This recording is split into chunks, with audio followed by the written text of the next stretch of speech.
Bon Marcel, on est autour d'une bouteille d'huile, d'un fouet. Ouais, on a tout ce qu'il faut. Toujours dans la cuisine, le saladier Et les œufs. On va faire une petite mayonnaise pédagogique. Petite mayonnaise pédagogique. Allons-y, c'est parti. Allez, soyons sérieux un moment. Vous vous souvenez, dans un podcast précédent, j'avais parlé du désordre et finalement la manière dont l'ordre pouvait naître du désordre. Rappelez-vous, le désordre, c'est finalement l'enseignement dans lequel les règles sont données, les contenus sont donnés, et finalement l'étudiant n'a plus qu'à produire des réponses aux questions qu'on lui pose. Et finalement les structures de désordre qui correspondent beaucoup plus à ce qu'on appelle parfois des pédagogies actives, dans lesquelles les étudiants doivent découvrir les choses par eux-mêmes, discuter avec les collègues, travailler sur un wiki, répondre dans des forums, etc.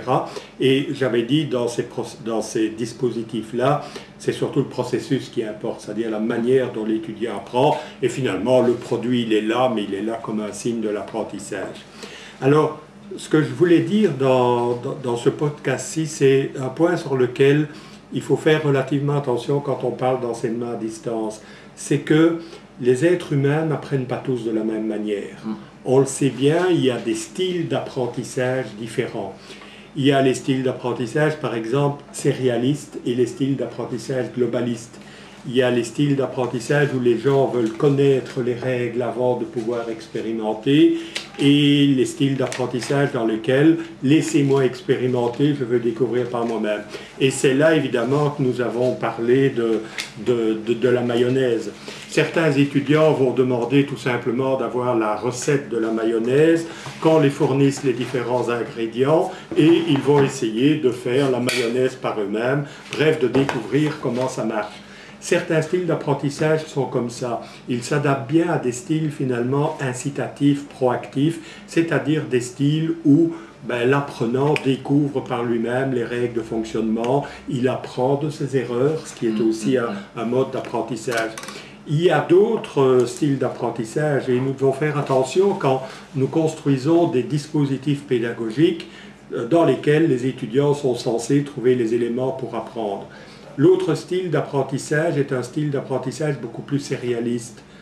Donnez-moi finalement les règles pour faire une mayonnaise, montrez-moi comment il faut faire pour faire la mayonnaise, et ensuite j'essaierai, si vous voulez bien, de reproduire les gestes que vous avez faits. Ce sont des styles d'apprentissage qui sont différents, et je pense que dans l'apprentissage en ligne, finalement, les structures de désordre dans lesquelles on laisse les étudiants chercher par eux-mêmes de manière à construire des raisonnements, des argumentations sur des thèmes divers, ou bien les systèmes d'apprentissage où l'étudiant est beaucoup plus piloté par une sorte de scénario pédagogique qui va le conduire à résoudre les bonnes applications, à donner les bonnes réponses au système. Ce sont des styles différents, et la question qui demeure, c'est comment finalement adapter les dispositifs pédagogiques pour tenir compte de cette variété de styles d'apprentissage.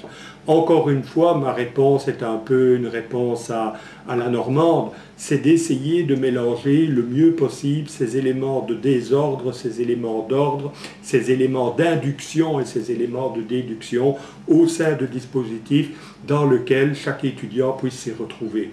Donc, des moments de découverte, des moments de synthèse, des moments de redécouverte, de relancement du processus d'apprentissage, des moments de synthèse faits par les étudiants ou de temps en temps apportés par les enseignants.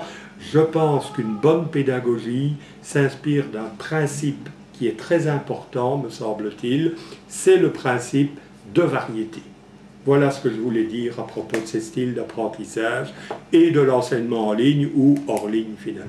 Donc il faut tout faire pour que la mayonnaise prenne. Ce qui est important, c'est que la mayonnaise soit bonne. La mayonnaise doit être bonne. Pas trop de poivre. Voilà, pas trop de poivre. Très bien. Merci Marcel pour ces conseils culinaires.